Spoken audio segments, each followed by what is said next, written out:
Hello guys, this is very interesting and actually tells a lot about the panicking Kremlin. The Ministry of Economy of the Russian Federation published their macro prognosis for the Russian economy in 2026 and then almost immediately decided to hide this information. It disappeared from all the newspapers that published it, but of course, lots of Russians and foreign experts managed to print screen it.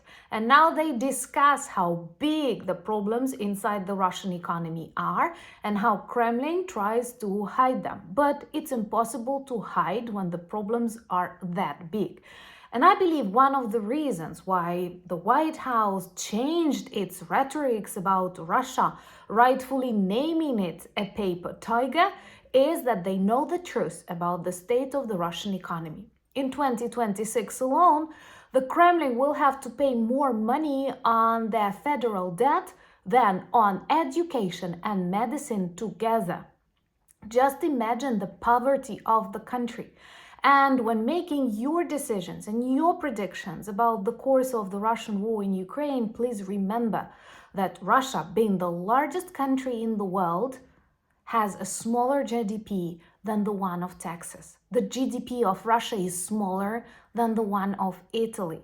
So trust me, the Russian Federation does not need any more new territories. They don't have enough money for half of their own territories. And in this video, let's discuss very carefully and very attentively what was in that macro prognosis that made Kremlin destroy it so quickly and hide it from the people. My name is Anna, I'm from Ukraine, I'm in Ukraine, and if you want to see the defeat and demilitarization of Russia that has already started, subscribe and please share these videos to spread the truth and support Ukraine. So, according to that macro prognosis of the Ministry of Economy of the Russian Federation that first appeared online and that almost immediately disappeared, they will have serious problems with the GDP growth. Actually, they wanted it to be at least 2.5% for 2026, and now they don't expect it to be even 1%. And that is huge in comparison with other countries, which GDP keeps growing and Russian expenditures keep growing. That's an interesting and quite surprising fact that Russian federal budget expenditures doubled since the beginning of the failed blitzkrieg. So when you think about this exhausting war, when you think about fatigue, don't think about Ukraine, think about Russia. Russia has more territories, more people, and thus more problems. And it spends literally almost $1 billion a day on the destruction of Ukrainian territories, but that still does not make them closer to any victory, just the country closer to the collapse of the Russian Federation. So, these federal budget expenditures in 2022-2021 were 4.4% and now they are 8.8%. And all in the context with falling income, with more and more problems. For example, for 2025, they also predicted this budget deficit grows. It's like a normal economic process. But what is definitely not normal is that it is 5 times higher than expected. And we are not yet in the end of 2025. So during this 3 quarters or even less of 2025, the budget deficit growth is 5 times larger than it was expected. Thumbs up for that, because it means a lot if you combine it with very obvious things that are already happening in the Russian stores, with the prices on basic products, with deposits that people cannot really take from their banks, with queues caused by shortages of fuel in the country once described as a gas station, and many, many more things that they try to hide, just as they want to hide this macro prognosis, but they cannot. Subscribe to know the truth and share the videos. This helps because unfortunately many global media, even those that support Ukraine are still very Moscow-centered and don't know how to, come closer to this part of the world. So we may say that Russia has serious problems with their state debt. It's a problem for many countries. It's the reality of the 21st century, but theirs is close to 20% of their GDP, 19.5. That is huge. If other countries experience similar things, they would definitely concentrate on internal problems. But in contrary, Russia keeps speaking about this military needs. And what is also very telling, if it's the right word, because of budget deficit, because of serious problems in Russian regions, they now want to increase VAT, value-added tax. It is 20% now in the Russian Federation, and they want to make it 22%. And you know what's the reason for that? They, of course, have problems with budget, and they want to take all of this money out of the Russian businesses, the Russian families, and invest them in what the Kremlin describes as defense.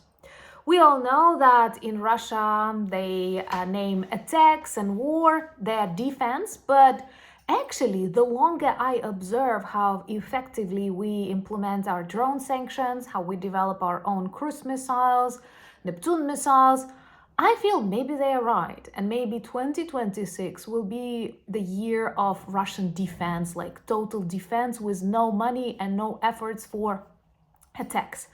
Trust me, they are lucky. Ukrainians are kind, and we will only target legitimate military facilities, drone factories. And to support the Ukrainian armed forces, I once again remind you about our NEFO campaign.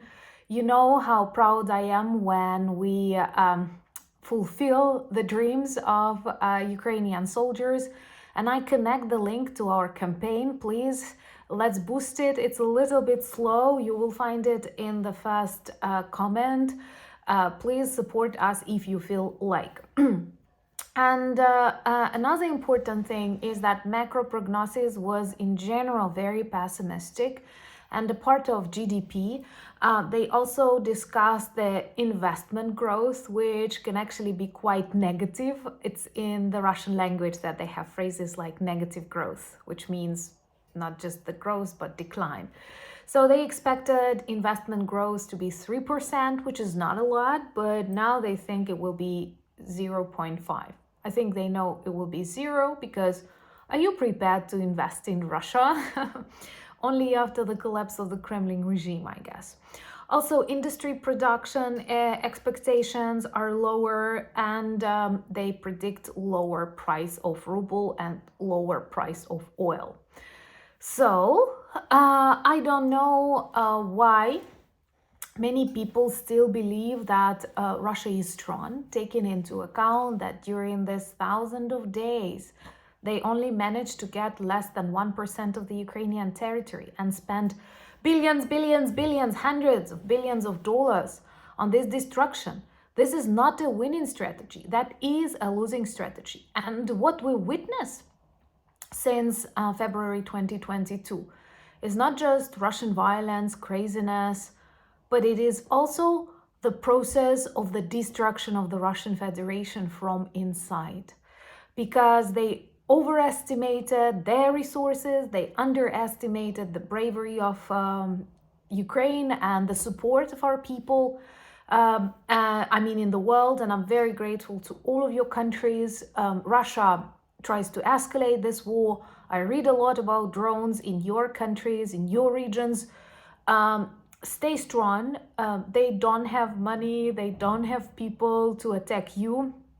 Ukraine is prepared to share our experience, our skills, and even our people to protect your skies, because we all share the same respect to human life, to democracy, to freedom, to right to change presidents, every 4 or 5, whatever your legislation says, years.